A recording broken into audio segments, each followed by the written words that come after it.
கடைசியாய் விஷயத்திற்கு வருவோம். மரத்தின் வழியாய் அல்லாஹ் சொல்லுகிற இரண்டாவது செய்தி இது. என்ன செய்தி தெரியுமா? இன்னைக்கு ஓதப்படுகிற தராவீஹினுடைய வசனம். அலம் தர கைஃப தரபல்லாஹு மஸலன் கலிமத்தன் தய்யிபா கஷஜரத்தின் தய்யிபா அஸ்லுஹா சாபித்துன் வ ஃபர்உஹா ஃபிஸ் ஸமா துதி உகலஹா குல்ல ஹீனின் பிஇذن ரப்பிஹா யضربுல்லாஹு அம்தால லின்னாஸி லஅல்லஹும் யதஃபக்கரூன். நல்ல கலிமாவுக்கு உதாரணம் நல்ல மரம். மனம்மிக்க கலிமாவுக்கு உதாரணம் மனம்மிக்க மரம். குஃப்ருக்கு உதாரணம் கெட்ட மரம். அது கெட்ட மரம், முள்ளு மரம், ஆழமாக வேர் இல்லாத மரம், இப்படி எல்லாம் வைத்துக் கொள்ளலாம். சரி, இந்த நல்ல மரம் நல்ல கலிமா, இதைத்தான் யோசிக்கணும். இப்ப அல்லாஹ் என்ன சொல்ல வர்றார்? லா இலாஹ இல்லல்லாஹ் என்கிற தௌஹீதின் தாரக மந்திரம் அந்த நல்ல மரத்திற்கு ஒப்பான. இந்த மரத்தை கொண்டு என்ன பொருள் என்று முஃபஸ்ஸிரீன்களில் பெரும்பாலான முஃபஸ்ஸிர்கள் சொல்லுகிறார்கள், இது பேரித்தம்பழ மரத்தை அல்லாஹ் சொல்லுகிறான். இன்னஹா அன்னஹ்லா, ஏன்னா எப்போதும் சாப்பிடுவதற்கு அது பலன் தரும். துதி உகலஹா குல்ல ஹீன். குல்ல ஹீன்னா இந்த ஹீனுக்கு இப்னு அப்பாஸ் ரலியல்லாஹு அன்ஹு தஃப்ஸீர்ல 6 மாசம்னு எழுதுறாங்க. அவங்கள்ட்ட வந்து ஒருத்தர் நான் லா உகல்லிமுஹு ஹத்தா ஹீன், ஒரு ஹீன் வரையும் பேச மாட்டேன்னு சத்தியம் பண்ணிட்டேன், ஹீன் வரையும். அப்ப என்ன செய்யறதுன்னு கேட்டப்ப சொன்னாங்க, ஹீன்னா 6 மாசம் அர்த்தம், 6 மாசம் பேசாம இருந்துட்டா சரியா போயிடும் அப்படிங்கிற மாதிரி சொல்லுவாங்க. அப்போ 6 மாதத்திற்கு ஒரு முறை அறுவடைக்கு தயாராகி பழமாய் தருகிற தூத்தி உகலஹா சுவைக்க தரக்கூடிய அந்த மரத்தை பற்றி தான் அல்லாஹ் சொல்லி இருக்கிறான். அது மனம் மிக்க கலிமாவுக்கு அந்த மரம் உதாரணம். ஹதீஸ்களில் பேரித்தம்பழ மரத்தை நபிகள் ஸல்லல்லாஹு அலைஹி வஸல்லம் முஸ்லிமுக்கு ஒப்பானார். ஒரு மரம் இருக்கிறது,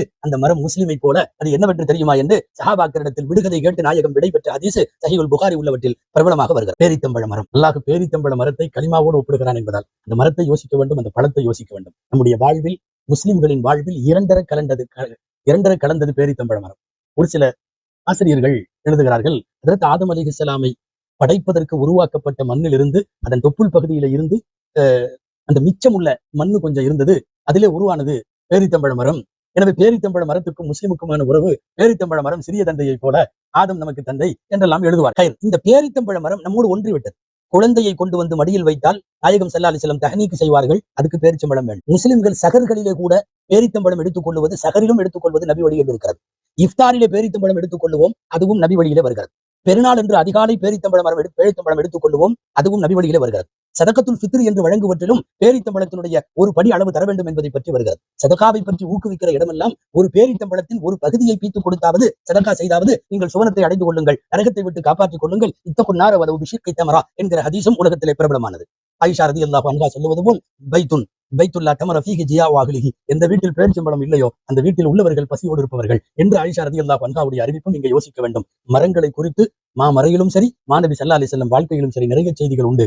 நபிகளாரை நேசித்து காதலித்து கீழே இறக்கி விடப்பட்ட மிம்பர் படியினுடைய மரம் அழுததை பற்றி ஹசன் பஸ்ரி ரலியல்லாஹு அன்ஹு சொல்லுவார்கள் அல்லவா, மரத்திற்கு கூட நாயகத்தின் மீது இவ்வளவு காதல் உண்டென்றால் மனிதா உனக்கு இல்லையா என்று கேட்கிற ஹசன் பஸ்ரி ரலியல்லாஹு அன்ஹுவின் கேள்வி உட்பட நிறைய செய்திகள் மரங்களை குறித்து உண்டானது இருக்கிறது. அல்லாஹு ஜல்ல ஷானுஹு தஆலாவிடத்தில் துஆ செய்வோம். திருமறையில் அல்லாஹ் எந்தெந்த வார்த்தைகளை, பாடங்களை எல்லாம் நமக்கு படிப்பனைக்காக சொல்லி இருக்கிறானோ அவைகளை எல்லாம் புரிந்து உணர்ந்து விளங்கி மறைகூறும் ஞானங்களை மனதிலே ஏற்று வாழ்ந்து அதன் பிரகாரம் ஒழுக, அதன் வழியாக, திருமறையின் வழியாக வெற்றி பெற அல்லாஹ் நம் அனைவருக்கும் தௌஃபீக் செய்வானாக. ஆமீன். வ ஆகிரு தஅவானா அல்ஹம்துலில்லாஹி ரப்பில் ஆலமீன். அஸ்ஸலாமு அலைக்கும் வரஹ்மத்துல்லாஹி வ பரகாத்துஹு.